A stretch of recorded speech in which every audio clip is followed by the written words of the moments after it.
अस्सलाम वालेकुम स्टूडेंट्स। पिछली वीडियो में हमने क्वेश्चन नंबर 1, 2 और 3 हल किए थे और आज हम करेंगे क्वेश्चन नंबर 4। मंदरजा झेल इक्वेशन को सॉल्व करें। इनको सिंपल सॉल्व करना है और वेरिएबल की वैल्यू फाइंड करनी है। ये क्वेश्चन नंबर 3 जैसा ही है, लेकिन उसमें हमने तस्दीक किया था, इसमें तस्दीक नहीं होगी।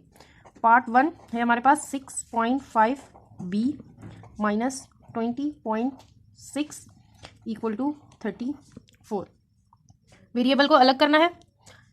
ये कांस्टेंट है, ये यहाँ माइनस है, यहाँ आकर प्लस हो जाएगा। तो 6.5b इक्वल टू 34 और ये आ गया प्लस 20.6।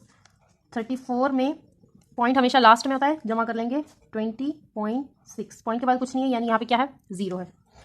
जमा करने के बाद 0 + 6 6, ये पॉइंट वैसा का वैसा आ जाएगा। 4 + 0 4 और 3 + 2 हो जाएगा 5, यानी बन गया 54.6। 6.5b equal to 54.6। अब b को अलग करना है। ये 6.5 यहाँ मल्टीप्लाई हो रहा है और यहाँ आकर डिवाइड हो जाएगा। तो b equal to 54.6 divided by 6.5।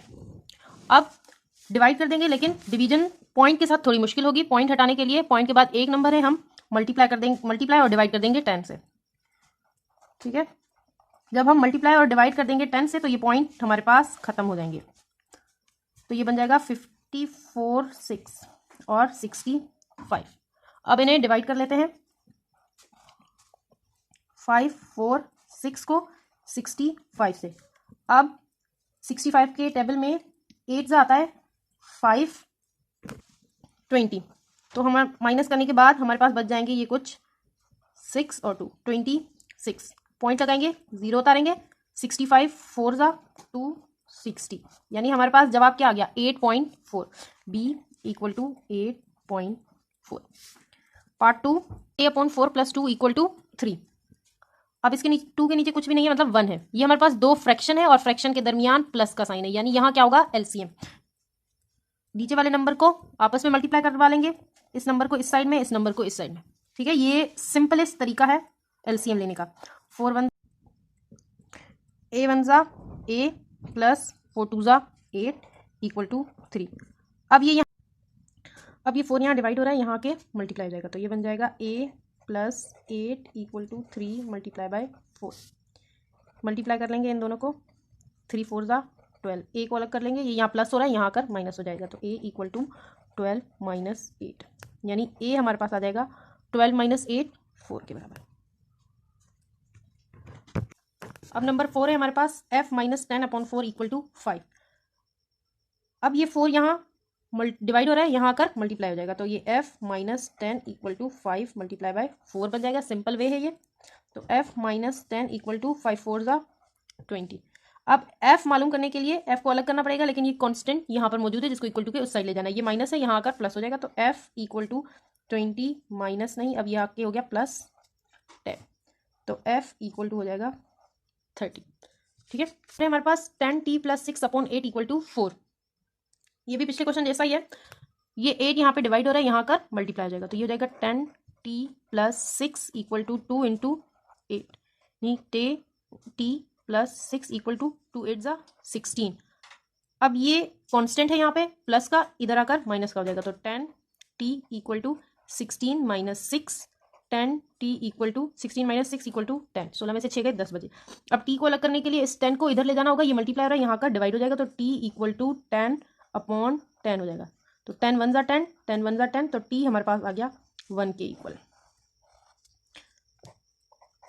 हमारे पास y + 5/y - 6 इक्वल टू 5/4। दिखने में सवाल काफ़ी खतरनाक लग रहा है, लेकिन ये इतना मुश्किल नहीं है।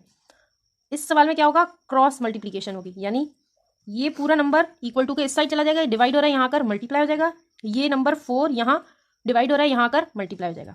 सबसे पहले इस नंबर को उधर ले जाएंगे, ये डिवाइड हो रहा है, वहाँ जाके मल्टीप्लाई हो जाएगा। तो यहाँ क्या बच जाएगा, y + 5 इक्वल टू 5/4 और ये होगा y - 6। ये यहाँ डिवाइड हो रहा था, यहाँ कर मल्टीप्लाई हो गया। अब ये 4 यहाँ डिवाइड हो रहा है, यहाँ कर मल्टीप्लाई हो जाएगा, यानी 4 ब्रैकेट y + 5 इक्वल टू, यहाँ क्या बच गया, 5 और y - 6। सिंपल फॉर्म में आ गया। अब क्या करेंगे, इस 4 को y के साथ भी मल्टीप्लाई करेंगे और 5 के साथ भी। y के साथ 1 है तो 4 1 4, y + 4 5 20 इक्वल टू, अब इक्वल टू किस साइड भी यही होगा, 5 को y से भी मल्टीप्लाई करवाएंगे और 5 को 6 से भी। 5 1 5y माइनस 5 6 30। अब y वाली वैल्यूज एक साइड में ले आएंगे। बड़ा नंबर 5y है तो इस 4y को यहाँ ले आएंगे, ये यहाँ प्लस का है, यहाँ कर माइनस हो जाएगा, यहाँ बच जाएगा 20 equal to 5y minus 30 minus ये प्लस का है, यहाँ कर माइनस का 4y बन जाएगा। अब ये नंबर कांस्टेंट है, इसको इक्वल टू के इस साइड ले जाएंगे, ये माइनस हो रहा है, यहाँ कर प्लस हो जाएगा, तो 20 plus 30 equal to 5y minus 4y, ये हो जाएगा 50 equal to 5y minus 4y y। ठीक है, नंबर 6 क्या है, b plus 1/2 equal to b plus 4/3। पिछले सवाल जैसा ही है, ये 2 यहाँ डिवाइड हो रहा है, यहाँ आकर मल्टीप्लाई हो जाएगा, और ये 3 यहाँ डिवाइड हो रहा है, इस साइड आकर मल्टीप्लाई हो जाएगा। ठीक है, तो ये हो जाएगा 3 ब्रैकेट में b प्लस 1 इक्वल टू ये 2 उस साइड चला जाएगा, और ये ब्रैकेट में b प्लस 4। सही है, मल्टीप्लाई कर देंगे, 3 1 जा 3 और 3 1 जा 3 इक्वल टू 2 1 जा 2 और ये b 2 4 जा 8। अब वेरिएबल का बड़ा नंबर यहाँ पर है तो इस 2b को यहाँ ले आएंगे, ये प्लस का है, यहाँ के माइनस हो जाएगा, तो 3b प्लस 3 माइनस का 2b इक्वल टू पीछे रह गया 8। अब दोबारा यहाँ कांस्टेंट है 3 इक्वल टू के उस साइड जाएगा तो माइनस हो जाएगा, प्लस का 3 है, वहाँ जाके माइनस का 3 हो जाएगा, तो 3b minus 2b equal to 8 minus 3। 3b minus 2b हमारे पास बचेगा b जो कि होगा equal to 5, 8 minus 3 equal to 5। ठीक है, क्वेश्चन नंबर 5 में बता रहे हैं कि सारा और फरा जू की सैर को गई, जहां पर दोनों ने टोटल 400 का खर्चा किया, जमा फरा, कुल मिला के दोनों ने खर्चा किया 440 रुपए का। टोटल खर्चे में से फरा ने 60 की आइसक्रीम और 90 की चाट खरीदी। अब फरा ने क्या किया, लिया 60 रुपए की आइसक्रीम और 90 रुपए की चाट, यानी कुल मिला के फरा ने कितने रुपए खर्च किए, 150, 150 रुपए।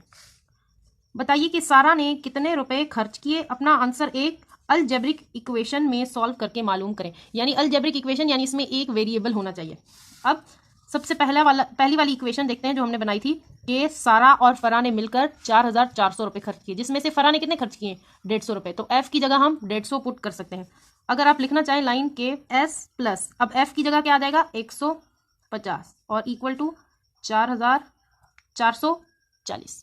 अब ये बन गई हमारे पास अलजेब्रिक इक्वेशन। अब इसको सॉल्व करेंगे जैसे हमने पिछले सवाल सॉल्व किए थे, ये कांस्टेंट नंबर है, प्लस है, इस साइड में आएगा तो माइनस हो जाएगा, यानी s इक्वल टू 440 माइनस ये प्लस का इधर आके माइनस हो जाएगा 150।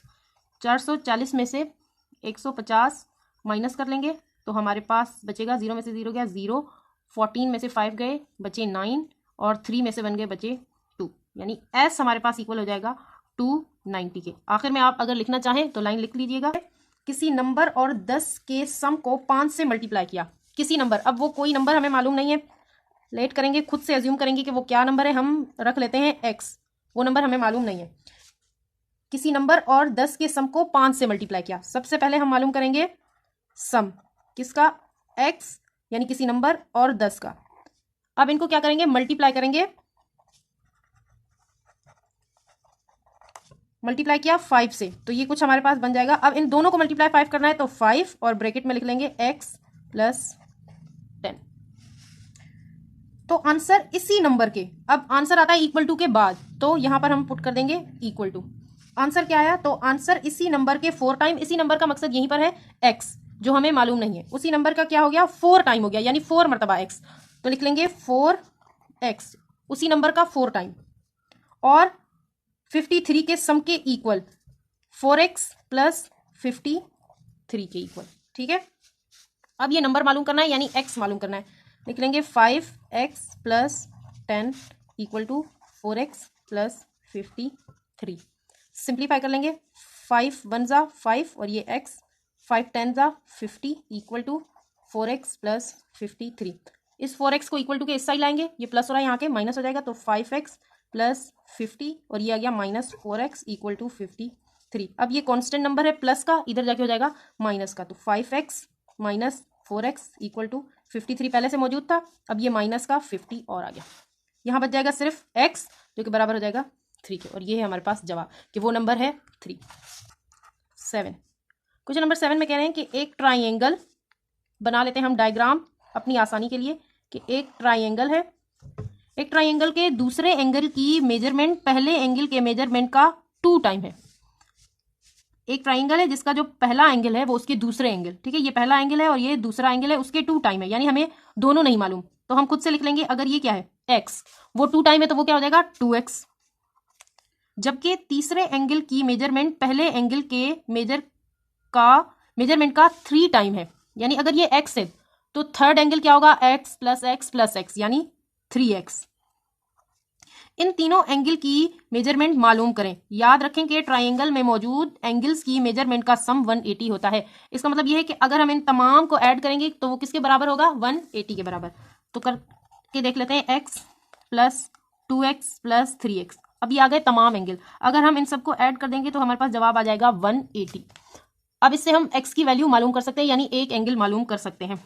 अब सम कर लेंगे इन सबको, ये है 1 2 3, तो कुल मिला के हो गया 6x इक्वल टू 180। x की वैल्यू मालूम करने के लिए x को अलग करेंगे, ये 6 मल्टीप्लाई हो रहा है, यहाँ के डिवाइड हो जाएगा, तो x equal to 180 divided by 6। Simplify कर लेंगे, 6 1 जा 6 और 6 3 जा 18 और ये 0 इसके साथ, यानी 30। तो x हमारे पास आ गया 30 के बराबर। अगर हमारे पास पहला एंगल 30 है और दूसरा एंगल है 2x, तो x की जगह क्या रखेंगे 30, 2 इंटू 30, तो ये हमारे पास बन जाएगा 60। तो दूसरा एंगल हमारे पास किसके बराबर हो जाएगा 60 के। अब इसी तरह तीसरे एंगल के लिए क्या करेंगे 3x रखेंगे, अब x की जगह वही 30 रखेंगे, पहला एंगल 3 इंटू 30। जब 3 को 30 से मल्टीप्लाई करेंगे तो हमारे पास जवाब आ जाएगा 90। तो थर्ड एंगल हमारे पास किसके बराबर हो जाएगा 90 के बराबर। ठीक है, ये आंसर है। अब क्वेश्चन नंबर 8 की जानिब बढ़ते हैं। क्वेश्चन नंबर 8 में क्या बताया गया है कि मोहसिन की एज को 2 टाइम करके उसमें 8 ऐड करें तो उसके वालिद की एज बनती है। सबसे पहले क्या करें, मोहसिन की एज को 2 टाइम, यानी मोहसिन की एज डबल, हम मोहसिन की जगह m लिख लेते हैं, ठीक है। अब इसकी एज का डबल यानी मोहसिन प्लस मोहसिन, तो ये हो जाएगा 2 मोहसिन, उसमें 8 ऐड कर दें। अब इसमें हमने 8 ऐड कर दिए तो ये उसके वालिद की एज बनती है, यानी इक्वल टू उसके वालिद की, यानी उसके फादर की एज बन गई। दोनों की एज का सम 53 है, यानी मोहसिन और उसके वालिद की एज का सम क्या है 53। f प्लस m, यानी फादर और मोहसिन की एज का सम क्या है 53 के बराबर हो गया। अब हम क्या करेंगे, फादर की एज, अगर हम 53 में से मोहसिन की एज निकाल लें तो क्या आ जाएगी फादर की एज, यानी अगर हम 53 में से माइनस कर दें मोहसिन की एज तो हमारे पास क्या हो जाएगा फादर की एज आ जाएगी। अब इसको हम पुट करेंगे जो हमने सबसे पहली इक्वेशन बनाई थी, पहली इक्वेशन में 2 प्लस इक्वल टू, अब f की जगह हम क्या फादर की एज की ये पुट कर सकते हैं कि 53 में से अगर मोहसिन की एज माइनस कर दें तो वो फादर की एज के बराबर हो जाएगा, तो 53 माइनस m। ये हमने इसलिए किया कि अगर एक इक्वेशन में 2 वेरिएबल हो यानी m और f तो हम आंसर फाइंड नहीं कर सकते, लेकिन अगर एक ही वेरिएबल हो तो आंसर आसानी से फाइंड किया जा सकता है। अब यहाँ पे 2m है और यहाँ पे 1m है, हम इस m को इस तरफ ले आएंगे, ये माइनस का है यहाँ के प्लस का हो जाएगा, तो 2m plus m plus 8 equal to 53। अब ये 8 यहाँ पे कॉन्स्टेंट है, एक्स्ट्रा है, ये यहाँ पे प्लस हो रहा है, यहाँ के माइनस हो जाएगा, तो 2m plus m equal to 53 minus 8, ये दोनों जमा हो जाएंगे तो हो जाएगा 3m इक्वल टू 53 में से अगर 8 माइनस कर ले तो हमारे पास बचेगा 45। अब ये 3 यहाँ मल्टीप्लाई हो रहा है, यहाँ के डिवाइड हो जाएगा, तो m इक्वल टू 45/3 बन जाएगा। 3 1 जा 3 और 3 1 जा 3, एक इसके पास चला जाएगा, 3 5 जा 15, यानी m हमारे पास आ गया 15, मोहसिन की एज आ गई 15। अब फादर की एज कैसे मालूम करेंगे, अगर मोहसिन इक्वेशन नंबर 2 से, के इक्वेशन 2 क्या है f plus m equal to 53। अब मोहसिन की एज हमें मालूम है 15, तो इसकी जगह हम क्या रख देंगे 15, f प्लस 15 इक्वल टू 53। अब f फाइंड करने के लिए ये 15 यहाँ प्लस हो रहा है, इक्वल टू के उस साइड जाके माइनस हो जाएगा, तो f इक्वल टू 53 माइनस 15, यानी f हमारे पास आ जाएगा 38। फादर की एज आ गई 38 और मोहसिन की एज आ गई 15। अब ये चैप्टर यहाँ पे कंप्लीट होता है।